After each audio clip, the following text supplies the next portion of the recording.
What if reality is elusive because everything is just a projection of ourselves?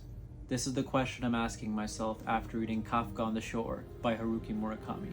So Kafka on the Shore is a novel of magical realism where we follow our teen protagonist, Kafka, who runs away from home to escape a disturbing Oedipal fate foretold by his father.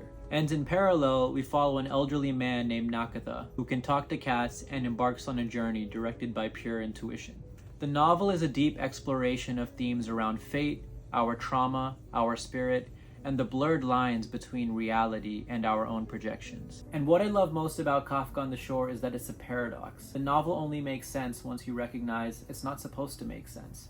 Murakami actually notes that reading the novel is supposed to feel like a riddle, and along the way, it definitely does. And it's because Murakami's world is fundamentally ambiguous, where we can't distinguish between what's real and what's fantasy. As you progress through the novel, the key to the riddle is realizing that ambiguity is central to how the story unfolds. We learn that reality is elusive, and frankly, there is no way in distinguishing between what's truly real and what's our own inner projection. Kafka on the Shore is just a dramatic parody of what we all experience metaphysically every day.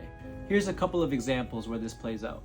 Kafka is our protagonist, burdened by significant abandonment trauma from his mother and sister leaving him at a very early age. He tries running away from his trauma and his fate by leaving home. But what's ironic is that the fate foretold by his father is what culminates in all of these surreal experiences and a self-fulfilling prophecy. As the reader, we're disconnected from the objective reality and seeing everything through the lens of Kafka and his projections onto his experiences. For instance, these objectifyingly sexual scenes that he has with a girl who he sees as a sister and a woman who he believes to be his mother are all very strange but intentional. And people criticize the book for its sexual objectification of women, which I definitely sympathize with, but I also believe that objectification was intentional to demonstrate that Kafka was not making love to these women, but rather exerting control and dominance over his fate and his trauma.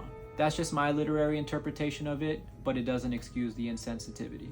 And again, these scenes also suggest the concept of a self-fulfilling prophecy. Maybe deep down, Kafka gave power to his fate. Maybe it was his own belief that scared him enough to make him run away. In parallel, we follow our other protagonist, Nakata, an elderly man who has no memory of his prior life, is illiterate, alone, and can talk to cats, which provides a really interesting contrast. Unlike Kafka, he isn't running away from anything. He has no memory, and he has no concept of most things in the world. For the most part, all he really knows is talking to cats and them being his only source of companionship in his small world. And so the book gets really bizarre when Nakata encounters a serial cat killer named Johnny Walker, who takes cats off the streets, dissects them, and drinks their blood. Obviously, this borders, if not crosses, absolute absurdity. And it's supposed to, because it suggests that we're also seeing Nakata's projection. If this man has no memories and cats are the only primary source of companionship in his limited world, it makes sense that his projection of the story's antagonist